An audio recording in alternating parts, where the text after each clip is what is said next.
You are listening to the Mid Morning Talk on Salam Media with me, Mari Mukwanda. It is just a little after 12:30. Many people have lost their primary income or had it impacted in some way by the pandemic. Loss of a job or having hours cut back at work can lead to significant amount of unplanned financial stress on you and your family. With July being savings month, we thought it best to learn how to save and avoid debt when times are tough. Joining me is the CEO of South African Savings Institute, Gerald Mwandiambira, to give us those tips. A good day, Gerald, and thank you for joining me. Good day and good afternoon to all your viewers and listeners. Right, so Gerald, first of all, why is it important to save and to know how to save? Well, it's important to save simply because we never know what challenges life may bring at any time, and we're trying to always be in a situation where we can afford to cope when there's an emergency.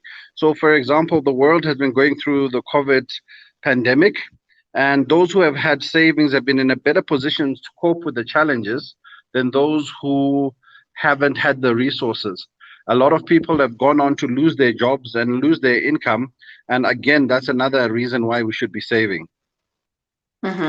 Now, the pandemic has really taken a toll on the economy and affected jobs and income. How best do we save for such situations? Look, I think the most important thing is just to get started. I think what we need to realize is that there's no amount that is too little to save. The problem with most of us is that we wait until it's too late and we save out of guilt. So we try and save an amount which is unreasonable. The most important thing is to save as little as you can and incrementally, as you get more comfortable, save more. But in terms of how or when to start saving, it should be all the time. Saving is not an alternative to debt. We should all be saving regardless of whether we have debt or not, because saving it goes hand in hand with other things like giving. You can't only give when you have. Same thing, you can't only save when you have. You always need to try and make that sacrifice. hmm So when we're trying to save from as little as we can, what's the best way to go about it? Do we draw up a savings plan? Do we make savings as part of our budget?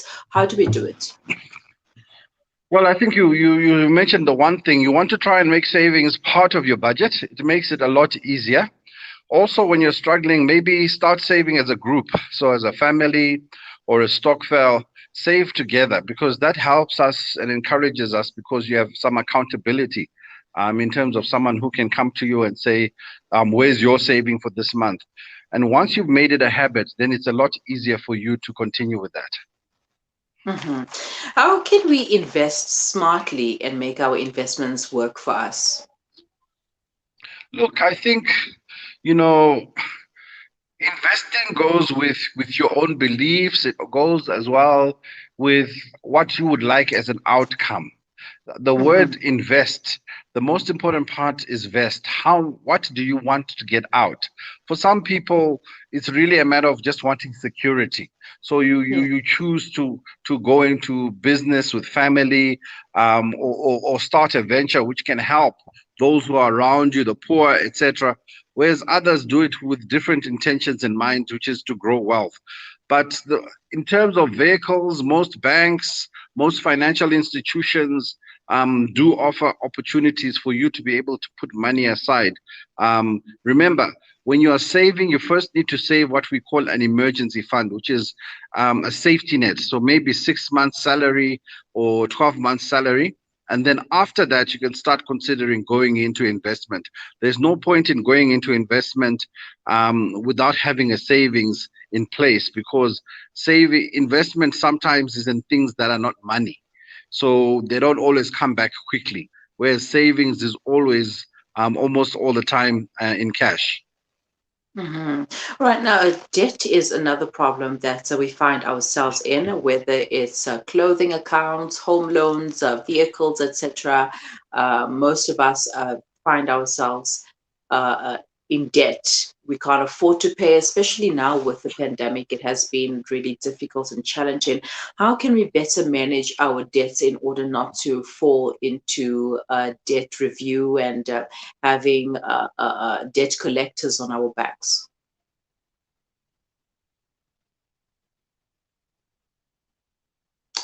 All right, guys, July is a savings month, and I'm chatting to Gerald Mwandiambira from the South African Savings Institute. I think I lost you there for a bit, but how can we better manage our debts? So in terms of debt, it's really about understanding that you need to be able to afford to repay it. Most people end up in debt because they don't understand the contract. Any debt you go Mm-hmm. into is a financial contract. And a lot of people don't realize that it's not an option to pay it back. It's an obligation. So you need to be able to take up debt which you comfortably can afford, not something you can just afford, but something which you comfortably can afford. And then if you are operating on that basis, then it's a lot easier to manage your debt, and you don't end up with a bad name in terms of not being able to service your debt. Mm-hmm. Keyword there, comfortably can afford, because I think what most of us say is that, okay, I'm getting this amount of money, so I think it's time for me to upgrade on my vehicle or to upgrade on whatever it is that I want, not thinking about the consequences in the future and whether or not we will be able to afford it 3 months down the line. What other ways can we save? Other ways which we can save, I did mention we've got the group which encourages and teaches you to save. It's also important to save with your children. So as much as you are saving as an adult, if you want to teach your child to save, you have to have a money box, and perhaps you should also be doing the same thing in the house, in terms of having your own money box to show them, because children tend to do as you show an example, not what you Mm-hmm. say. So again, you can have a fun way of saving with your children, where you almost have house home competitions, you do chores, and that for you also could be a small amount which you save together with your children, and it encourages you as you watch them grow into individuals who understand how to save. Another way of possibly looking at saving is investing in properties, and being in a situation where you give. Okay, so I know it sounds crazy to say, no, by giving how am I saving? Well, if you give, you actually get tax incentives by being a giver. So again, it encourages you to save more, because the more you give, actually the more you get back, if you want to do it at a corporate level.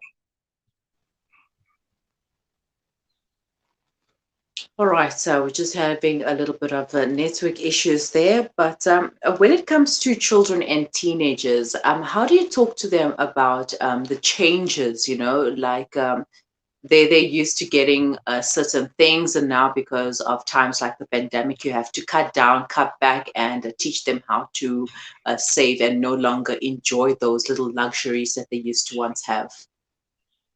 I think you've got an important point. Life happens. And with COVID, a lot of people have had to downgrade. And in some instances, have had to lose things like cars, or sometimes moving a home to try and adjust to the new situation. It's much easier to talk to children about finances if you're already talking to them. So remember, if you are that parent who's been saving with them, who's been encouraging them to save, it's much more comfortable to have that money conversation, because they understand that mama and the papa, they work, and when they work they get an income, and that income is what we save. And if that income is not there, we can't save as much, so we might need to move to nana's house, or grandpa's house for a while, because we don't have as much as we were getting before. It becomes more of a challenge if you're that parent who just used to give to the children without ever explaining the source. So I would say, you need to have an age appropriate conversation as well. So you can't be having a conversation with a 5-year-old where you're explaining the ins and outs of finances to them, because they don't understand. But at the same token, even with a 5-year-old, you can't constantly be preconditioning them and telling them we don't have money, don't have money, because you are Mhm. now setting up a personality which is going to grow up believing something that isn't the case. It was just a season you were going through. So the easiest thing with teenagers and children is understand where they are in terms of their maturity and have the conversation. Because if you do not have that conversation, they're going to have it with other children on the playground. And it's going to be a much more difficult conversation because they often get misinformed, or it sometimes comes out as bullying. When you're saying your children used to have this, now they don't have this.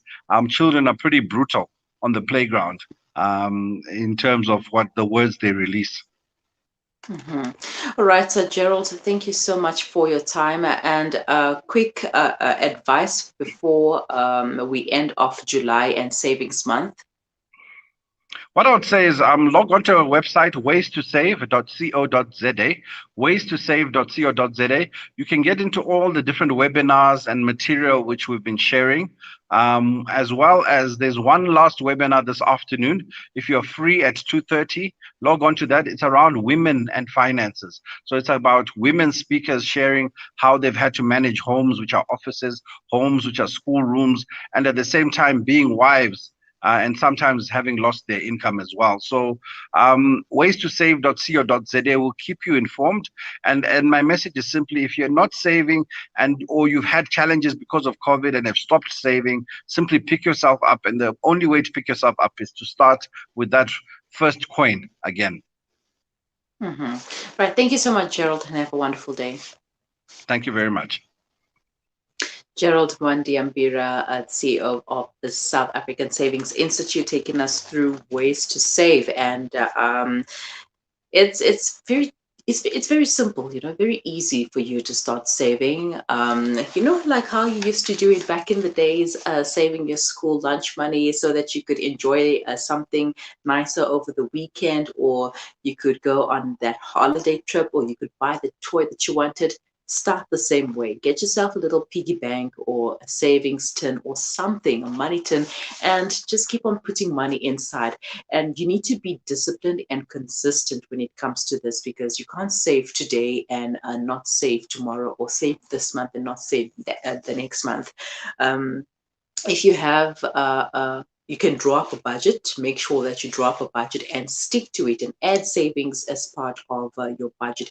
In fact, if you don't want to look at savings as just saving, that's something that you're going to save. Look at it as paying yourself, that this is something that you're going to reward yourself at the end of the day. Because at the end of the day, once you tally your budget and you have all your income and expenses and the things that you have to pay for, and when you really sit down and look at it, you don't really have much for yourself. So once you add paying yourself as part of your budget, then 6 months, a year down the line, you will have something that will help you out in your rainy days. And if you cannot comfortably pay for something, then don't go for it. If you cannot afford that vehicle, if you know that 3 months down the line you will not be able to afford it, don't take it. Don't take it now, because you think that your finances are in check and everything is in order, and everything is balanced and well. And 5 6 months down the line, you will be in the same position. You will not be in the same position. In fact, tomorrow is not promised. So live for today and what you're able to afford today. And that also goes for anything else that you want to upgrade to, devices, electronic devices, TV packages, etc., etc. If you cannot afford it now, if you cannot afford it in 3 months' time, then don't go for it. Just stick to what you have, and all will be well as we go on. You can go to ways2save.co.za for more information and for more webinars. And later on today at 2:30, there will be a webinar on women and finance, where it's all about women, and women will be giving you tips on how to save and how they have survived it. They will be sharing their stories with you as well. So do stay with us. We will be right back after this.